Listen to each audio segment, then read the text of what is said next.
안녕하세요. 블랙고시 마스터 신입니다. 2021년 1회 국어 기출문제 풀이 시작합니다. 1번 문제는 상황에 어울리는 속담이고요. 이 상황은 수리 기사님께 감사하다고 인사하는 사람과 그리고 그러한 말씀 덕분에 제가 더 힘이 난다고 생각하는 수리공과의 내용입니다. 그래서 가는 말이 고와야 오는 말이 곱다가 정답입니다. 선지 더 알아보기에서 모기도 모이면 천둥소리 난다는 힘없고 미약한 것이라도 많이 모이면 큰 힘을 낼 수 있다는 뜻이고, 사촌이 땅을 사면 배가 아프다는 것은 가까운 사람이 잘 되는 것을 기뻐해 주지는 않고 오히려 시기 질투한다는 뜻이고, 털어서 먼지 안 나는 사람 없다는 아무리 깨끗한 사람이라도 먼지가 하나도 없는 사람은 없기에 허물이 없는 사람은 한 사람도 없다는 뜻입니다. 소윤이의 말하기 태도에 나타난 문제점인데요. 소윤이는 말은 미안하다고 하고 잘못했다고 치자라고 하지만 기분 나쁜 표정으로 이야기를 하고 있습니다. 그래서 진정성 없는 사과를 했다가 정답입니다. 표준 발음법 규정인데요. 어감 받침 니은, 미음 뒤에 결합되는 어미의 첫소리, 기역, 디귿, 시옷, 지읒은 된소리로 발음한다고요. 된소리는 쌍자음을 이야기합니다. 그래서 앉지, 앉고, 감고서는 된소리로 발음이 되고요. 짐을 옮기고는 옴, 기, 고라서 답이 3번입니다. 4번 문제는 피동 표현이고요. 피동 표현은 주어가 다른 주체에 의해서 동작을 당하는 것을 뜻하고요. 피동접사는 히, 리, 기, 이가 있습니다. 그래서 잡혔다, 풀렸다, 붓이 사용된다는 피동이고요. 철수가 등에 업은 것은 능동입니다. 높임 표현이 잘못 사용된 문장인데요. 답은 2번이고 여기 주문하신 음료 나오셨습니다가 아니라 여기 주문하신 음료 나왔습니다입니다. 그래서 음료를 높이는 것은 틀렸습니다. 답은 2번입니다. 세종어제 훈민정음은 동국정운식 한자로 이렇게 한자가 있고요. 그리고 방점은 여기 점입니다. 점 하나, 점 둘. 그리고 어두자운군은 비읍 디귿, 비읍 시읒, 시읒 디귿입니다. 그리고 이어적기는 나란 말싸미 할 때도 싸미, 노미하니라, 그리고 따름이니라 이어적기고요. 주격조사 이는 나란 말싸미 할 때 나란 말이라고 하면서 주격조사가 들어가고요. 그리고 여기는 바 플러스 주격조사 이해서 이르고자 할 바가 있어도고요. 그리고 여기는 내가 이를 위하여 라고 하면서 여기도 이가 있습니다. 다음 팔종성법 암기하고요. 그리고 의미의 이동은 이때는 어린 백성이 어리석은 백성이었고요. 지금은 나이가 어린이라는 뜻이고 어여삐는 불쌍하게라는 뜻이었는데 지금은 예쁘게라는 뜻이고요. 또 의미가 축소된 것은 노미한이라는 보통 사람들을 일컬었는데 지금은 남자를 낮추어 가리키는 말입니다. 그리고 현대국어 표기에 없는 글자는 이렇게 순경은 비읍과 함께 이렇게 지금 우리가 쓸 때 못 보고 있는 아래 아와 같은 이런 것들이 이런 글자들을 선택하면 됩니다.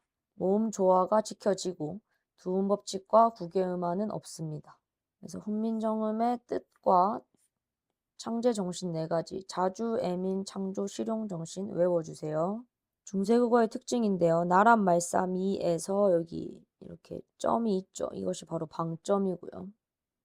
그리고 여기 할바이셔도에서 여기 표기되어 있고요. 그 다음 비읍 디귿 어두자운군. 그리고 노미한이라는 끊어적기가 아니라 이어적기입니다. 7번은 기역에 들어갈 내용인데요. 이치 권리를 법적으로 허용해야 하는 이유이고요. 그래서 개인이 일일이 정보를 삭제하기 힘들고 정보가 한번 유출되면 회수하기가 어렵기 때문이고 그래서 이치 권리를 법적으로 허용해야 하는 이유는 개인정보의 지속적인 노출이 정신적 피해를 주기 때문입니다. 그리고 기역에서 리을을 고쳐쓰기 위한 방안인데요. 칭찬의 대화란 상대방의 좋은 점을 일컬어 기리기 위한 대화를 뜻하고요. 남을 칭찬하면 자신도 즐겁고 상대방도 즐거워한다. 그리고 활력소가 정답이고요. 강도 높은 거절을 거부라고 한다는 것은 필요 없는 내용이니까 삭제하고. 답은 4번인데요.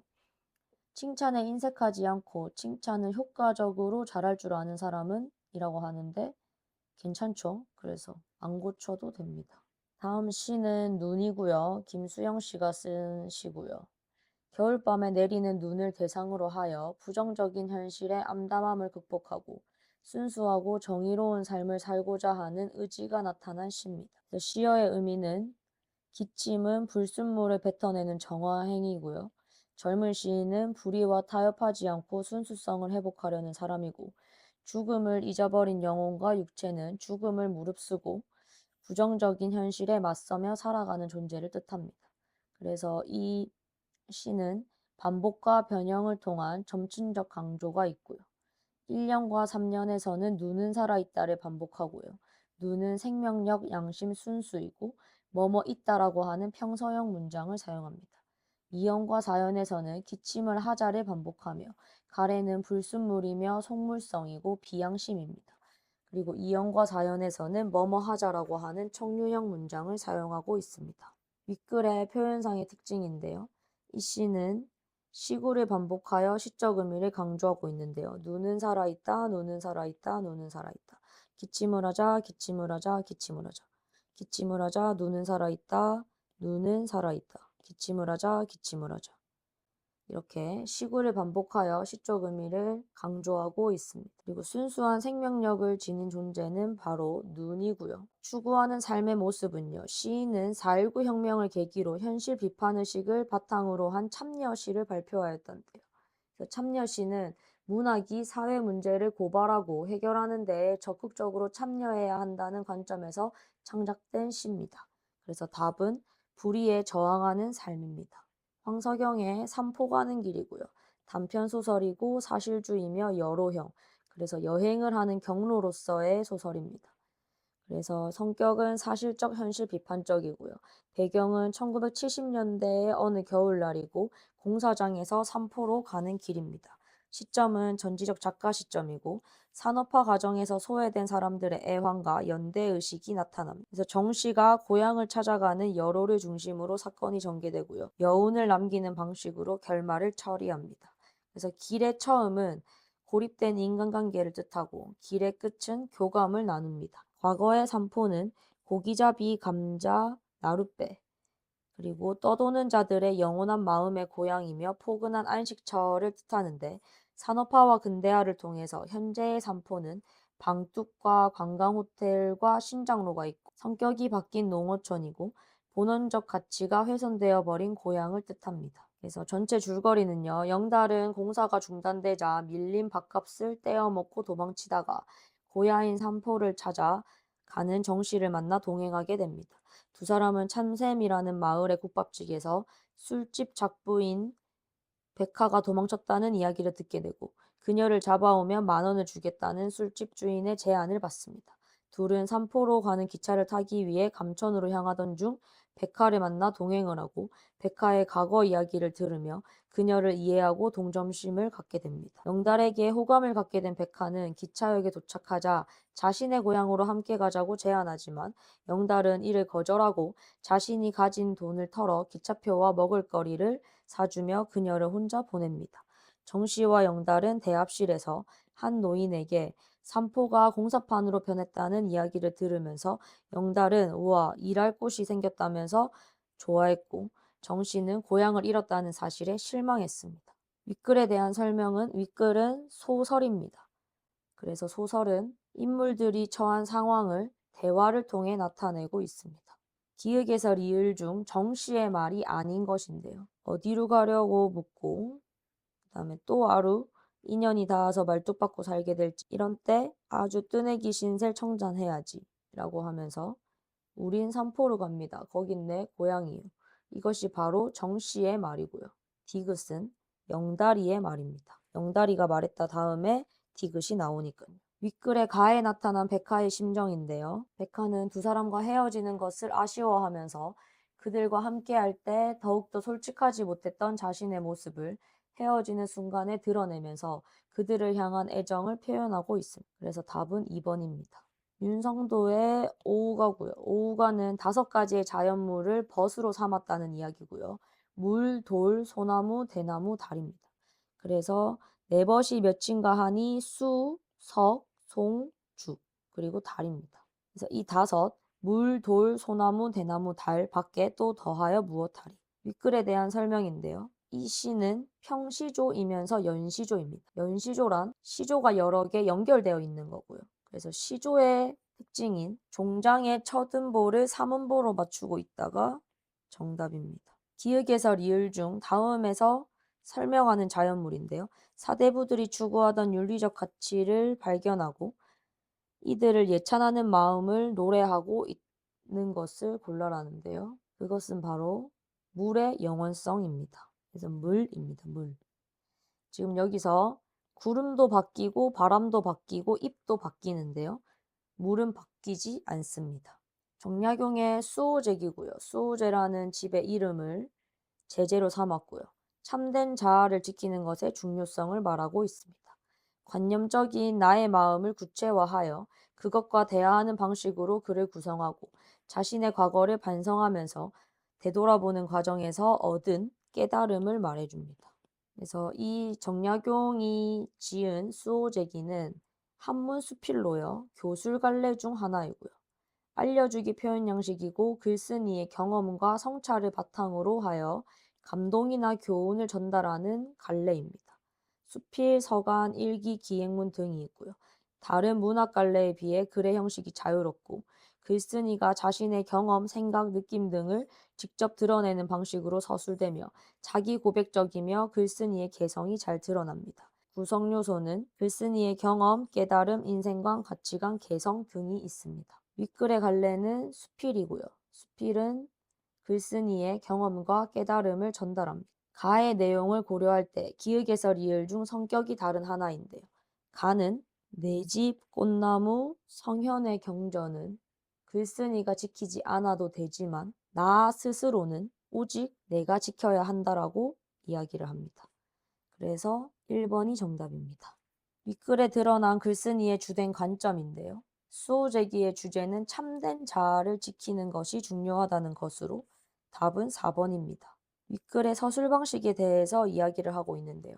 윗글은 미세 플라스틱에 대해서 이야기를 하면서 2004년 세계적인 권위를 지닌 과학 잡지 사이언스에 실린 리처드 톰슨 교수의 논문을 이야기하고 있습니다. 이것으로 미세 플라스틱 증가를 뒷받침하는 정보의 출처를 밝히고 있다가 정답입니다. 윗글의 내용과 일치하는 것은요. 미세 플라스틱에 대해 사람들이 관심을 가지기 시작한 것은 오래되지 않았다인데요. 그래서 첫 번째 줄에 있죠. 그리고 플라스틱이 바다로 흘러 들어간 후에는 물속에 녹아 유해 물질을 끌어당긴다는 것인데요. 플라스틱은 제조 과정에서 첨가된 잔류성 유기오염 물질을 포함하고 있으며 바다로 흘러 들어간 후에는 물속에 녹아있는 다른 유해 물질까지 끌어당긴다 라고 적혀 있습니다.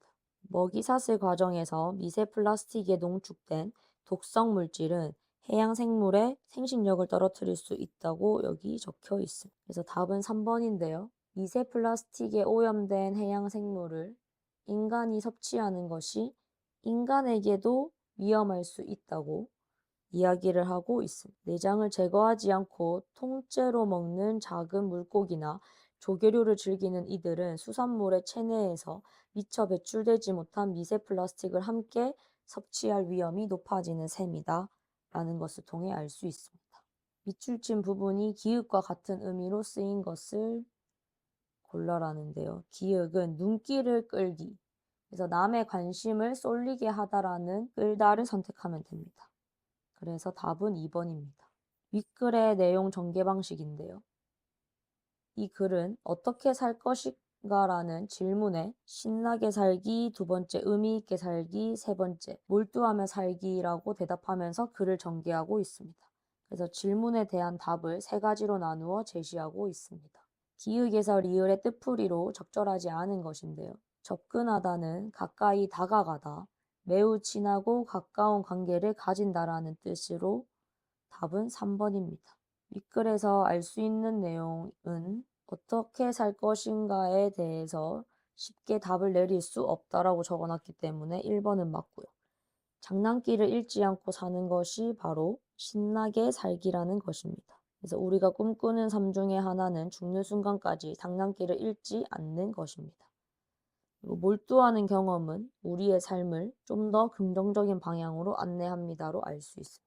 답은 3번이고 감각적인 즐거움은 덜하더라도 원대한 목표를 위해 헌신하는 것이 매우 의미 있는 삶이라고 적혀 있습니다.